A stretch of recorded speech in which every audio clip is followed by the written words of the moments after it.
네, 3일장 삼순 여러분 안녕하세요. 순장 도운득입니다. 오늘도 비대면수 모임을 진행하도록 하겠습니다. 기도하겠습니다. 꼬였네요.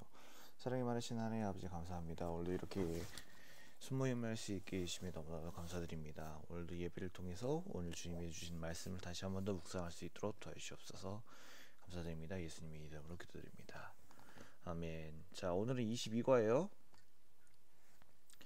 22과이고 핍박과 복음의 흥황이라는 제목으로서 진행해 할 건데, 오늘 말 그대로 그냥 똑같아요. 핍박과 복음의 흥황, 어떻게 성장하게 되는지, 이 복음이 어떻게 이 핍박이라는 상황 속에서 어떻게 나아가게 되는지에 대한 스토리를 이야기를 들어보도록 할게요. 자, 그래서 오늘 본문은 사도행전 12장 전체 부분인데, 읽어보면 한 가지 쭉 연결되면서도 참 신기해요. 어떻게 이제 믿음이 이제 복음이 어떻게 됐는지에 대한 스토리가 되는데, 일단 먼저 이제 설명을 좀 하자면, 여기 있는 헤롯 왕은 예수님을 죽이려고 했던 그 헤롯이 아니에요. 손자예요. 헤롯의 손자라고 하시면 됩니다. 헤롯의 손자이고, 그리고 나서 이제 폭군이었어요. 그래서 교회에 속한 몇몇 사람을 해였어요. 근데 그리고 나서 왜 이 사람들을 해였냐면, 로마의 시대 때 밑에 있었던 식민지가 아니라 식민지였던 이스라엘은 이제 총독 정치에서 온전한 자유국가가 돼요. 그래서 그 유대인들의 환심을 사기 위해서는 그래서 종교 개혁이 필요했던 거예요. 그래서 교회라는 새로운 신흥 종교를 없애기 위해서 교회에 있는 사람들을 죽였고요. 그때의 그 숙주들이었던 12제자 중 야고보라는 사람을 제일 먼저 죽였어요. 이 야고보라는 사람을 이야기를 할 건데, 간단하게 얘기를 하자면 사도 요한의 형입니다. 이따 이야기를 한 번 더 진행을 할게요. 그런데 이 사건이 유대 사람들이 너무 기뻐하는 것을 보고 이제는 그 훗날의 12제자 중에 한 명인 베드로까지 잡으려고 합니다. 그래서 베드로를 잡아서 어떻게 하냐면 감옥에 가둬요. 그리고 나서 4명으로 짜서 4패에 맡겨서 지키겠다라는 거예요. 4명으로 짜서 4패에 맡겼다는 건 총 16명의 군인들이 베드로를 돌아가면서 지켰다라는 거예요. 왜 그랬냐? 6월절이 지나고 나면 백성들 앞에서 죽일 생각이었으니까. 그래서 그들의 이 베드로가 갇혔을 때에는 교회가 할 수 있는 게 아무것도 없었어요. 왜? 16명에 있는 감시관들이 있기도 하고 너무 힘들다 보니까 탈옥을 시킬 수가 없는 거야. 그래서 그들이 할 수 있는 건 무엇이냐면, 그를 위해서 하나님께 간절히 기도하는 거 말고는 없었다라는 거예요. 그래서 그들을 죽일 수밖에 그들은 기도할 수밖에 없었어요. 어디서? 교회에서. 그래서 헤롯은 점점 교만해지고 폭군이 되어가는 상황인 거예요. 베드로를 이제 죽이고 한 그 전날 밤에 베드로는 잠들고 있었는데요. 그때 갑자기 주님의 천사가 나타나기 시작을 합니다. 자, 이야기 스토리 흐름은 총 3흐름으로 진행이 됩니다. 노란색 부분은 이 베드로가 천사를 만나기 전이고요. 초록색 부분은 베드로가 천사를 만났을 때 겪는 환상이고요. 세 번째 파란색 부분은 그 이후에 헤롯에 대한 겪게 되는 스토리인 겁니다. 이렇게 해서 세 흐름으로 진행이 됩니다. 그래서 다시 이야기를 하면, 베드로는 자고 있었을 때에 주님의 천사가 나타나서 만나게 돼요. 빛이 환하게 비치면서 천사가 딱 나타나요. 그리고 옆구리를 쳐서 일어나라 라고 해요. 그리고 나서 따라오라고 말을 합니다. 베드로는 따라갔습니다. 베드로는 천사가 한 일이 참인 줄 모르거라고 하는 것은 무엇이냐면, 진짜 일어난 일 줄을 모르고 환각에 빠져 있었다라고 생각을 했다는 거예요. 그래서 그들은 지나고 나서 결국에는 온전히 탈출을 하고 났을 때 딱 깨게 됩니다. 그때 정신이 나서 말해요. 아, 이제 참으로 알겠어. 주님께서 주님의 천사를 보내서 헤롯의 손에서 유대 백성이 꾼 음모 중에서 나를 건져주셨구나 라고 이야기를 한다는 거예요. 그때에 베드로는 어디로 가냐면 마가 요한이라고 되어 있어요. 이 마가 요한은 훗날의 마가복음의 창시자입니다. 창시자라기보다는 저자죠. 마가복음의 저자의 어머니 마리아로 갑니다. 그때에는 많은 사람들이 기도하고 있었는데요. 베드로가 대문을 두드리는데 그때에 어린 여종이 맞이하게 됩니다. 베드로를 알아보고 기뻐서 문을 열지 않고 이야기를 하죠. 베드로가 왔다고. 미쳤다고 합니다. 하지만 참말이라. 그래서 아니라고 믿었는데 결국에는 베드로가 문을 여니까 베드로인 것을 확인하게 되는 거예요.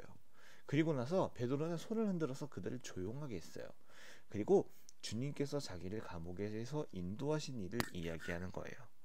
그리고 나서 이 사실을 또 다른 야고보 사도와 다른 신도들에게 이야기를 하세요.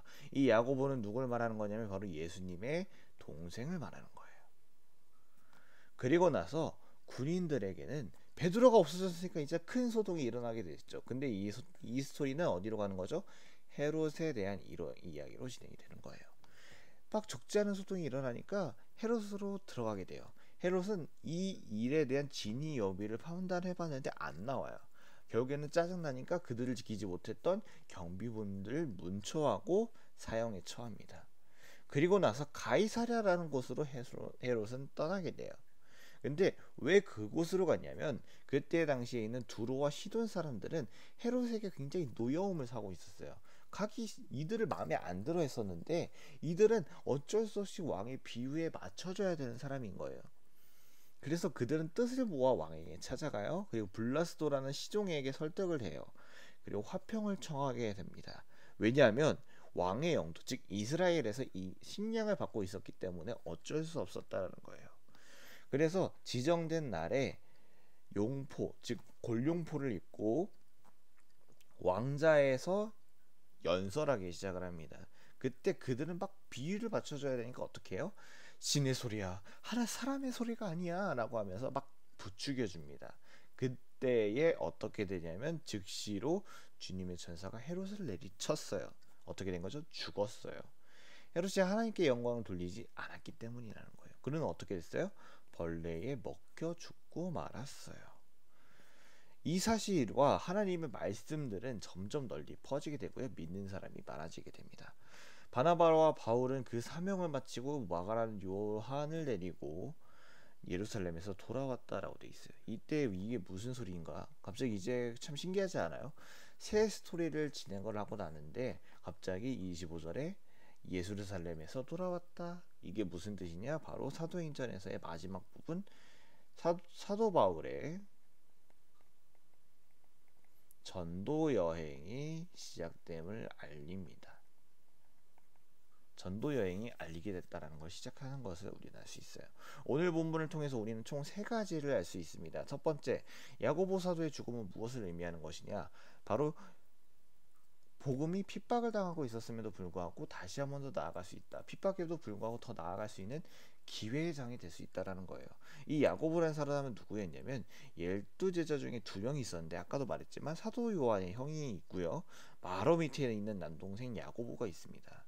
근데 오늘 이야기했었던 죽었던 야고보는 이 사람이에요. 근데 왜 우리가 이 야고보를 왜 꺼낸 이유가 무엇이냐면 이 야고보의 이후의 행적에 대한 이야기를 하고 싶은 거예요. 이 야고보는 예수님을 제일 믿지 못한 사람이었어요. 왜? 자기 형이었으니까. 여러분 생각해보세요. 갑자기 여러분들의 가족 중에 한 명이 난 신의 뜻을 받은 예수님이야 라고 이야기를 한다고 생각해보세요. 누가 믿겠어요? 나라도 안 믿을 텐데. 근데 그걸 직접적으로 경험하게 되고 십자가 사건과 부활 사건을 통해서 그리고 예수님이 직접적으로 형이 아니라 인간인 예수님, 즉 성령님이신 예수님이 다가감을 통해서 그는 영접을 하게 돼요. 그리고 그날은 어떻게 되냐면 훗날의 교회 지도자가 되고요. 예루살렘의 총회의장까지 하게 됩니다. 그런 위인이 되게 되는 사건이 되는 거예요. 오늘 야고보는 이렇게 이야기를 할 수 있다는 겁니다. 그리고 두 번째, 베드로의 탈옥을 통해서 알 수 있는 그리스도에 대한 믿음의 척도에 대해서 알 수 있어요. 왜냐? 보면 아실 수 있죠? 미쳤다라고 이야기를 해요. 베드로가 나왔는데 그때 당시에는 기적을 바라야 하는 사람들이 기적을 제일 믿지 못했다고 있었다는 걸 우리는 알 수 있는 겁니다. 그는 어떻게 해야 되죠? 우리는 어떻게 해야 되죠? 그저 믿어야 돼요. 꼭 기도해야 돼요. 오직 믿음으로, 오직 말씀으로 해야 된다는 걸 우리 알 수 있습니다. 마지막, 교만한 헤롯의 최후. 죽었어요. 왜? 교만했기 때문에. 자신이 너무나도 너무 자신의 애를 드러냈기 때문이라는 것을 오늘 우리는 알 수 있는 거예요. 여러분들의 복음을, 여러분들의 말씀을 통해서 우리 다시 한 번 더 알기를 소망합니다. 여러분들 우리는 제 아무리 많은 사람들을 이야기하고 그리스도인으로서 살아간다고 이야기를 하지만 어찌 보면 제일 연약한 게 그리스도인이에요. 왜? 기적을 바라야 될 사람이 기적을 한 번도 경험하지 못했기 때문이라는 거예요. 우리에게 있어서 기적이 믿음의 속도는 될 수는 없어요. 기준이 될 수는 없어요. 하지만 우리에게 있어서 가장 기준이 될 수 있는 것은 오직 예수님을 믿는 그 믿음만이 기준이 될 수 있는 것. 여러분들이 기억하시기를 바랄게요. 오늘 본문 여기서 마치도록 하겠습니다. 주님 감사합니다. 이렇게 수모임을 마무리 지을 수 있게 해주심이 너무나도 감사드립니다. 9월이 시작되었습니다. 주님의 은혜로 말씀을 다시 한 번 더 묵상하고 성장하는 우리 삼순이 될 수 있도록 도와주시옵소서. 감사드립니다. 예수님 이름으로 기도드립니다. 아멘. 여러분 안녕.